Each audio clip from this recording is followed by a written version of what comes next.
ঈদের ছুটি শেষে শুক্রবার থেকে শুরু হচ্ছে জাতীয় দলের ক্যাম্প, যেখানে ওয়ানডে এবং টি-20-র সাথে টেস্ট ক্রিকেটাররাও অংশ নেবে। এক সপ্তাহের কন্ডিশনিং ক্যাম্পের পর হবে স্কিল ট্রেনিং। 6 ক্রিকেটারের পিএসএলে খেলার অভিজ্ঞতা ইতিবাচক হিসেবে দেখছেন মোহাম্মদ আশরাফুল। নিউজিল্যান্ড সিরিজ সাকিব আল হাসানকে পেলে খুশি হবেন টাইগারদের ব্যাটিং কোচ। নগদ নিয়ে এলো হার না মানা হার অফার। সর্বনিম্ন 10,000 টাকা রেমিটেন্স নগদে পাঠালে থাকছে স্বর্ণের হার জেতার সুযোগ।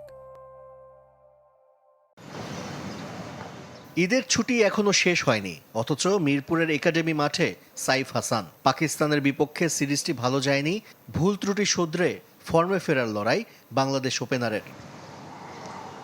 বাকি ক্রিকেটাররাও মাঠে ফেরার প্রস্তুতি নিচ্ছেন, কারণ শুক্রবার থেকে শুরু হচ্ছে কন্ডিশনিং ক্যাম্প, যেখানে মূলত কাজ হবে ফিটনেস নিয়ে। ফিটনেস এবং ফিল্ডিং শুরু হচ্ছে 27 তারিখ থেকে 2 তারিখ পর্যন্ত, তারপরে 3 তারিখ অফ, 4 তারিখ থেকে স্কিল শুরু হবে। টেস্ট এবং ওয়ানডে সব 2-3 ফরম্যাটের প্লেয়াররাই থাকবেন এই ট্রেনিংটাতে। তো কোচিং স্টাফরাও আমরা সবাই আছি। যদিও এই ক্যাম্পে থাকছেন না 6 ক্রিকেটার, মোস্তাফিজ, নাহিদ রানা, রিশাদরা পাকিস্তানে।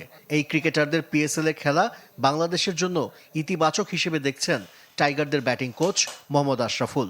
পিএসএলে কিন্তু 250 রানের খেলা হয়, ওই রানগুলো আবার চেজও হয়। তো এই ধরনের কন্ডিশনে তারা যদি খেলে আসে ভালো করে, আমাদের ক্রিকেটের জন্য ভালো। এই প্রথম আপনি যদি দেখেন যে আমরা এতগুলা প্লেয়ার একটা ফ্র্যাঞ্চাইজি টুর্নামেন্টেতে খেলছেন, এর আগে কখনোই কিন্তু এতগুলা প্লেয়ার সুযোগ পায়নি। তো এটা একটা পজিটিভ দিক আমি মনে করি।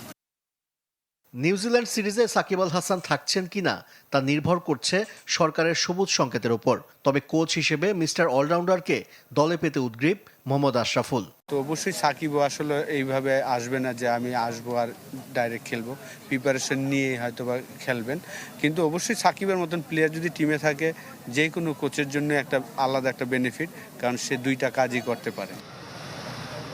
ওয়ার্কলোড ম্যানেজমেন্ট অনুসরণ করে নিউজিল্যান্ডের বিপক্ষে সিরিজে পেস ইউনিটে পরিবর্তন আনতে পারে টিম ম্যানেজমেন্ট। আশরিক রুদ্র, চ্যানেল 24, ঢাকা।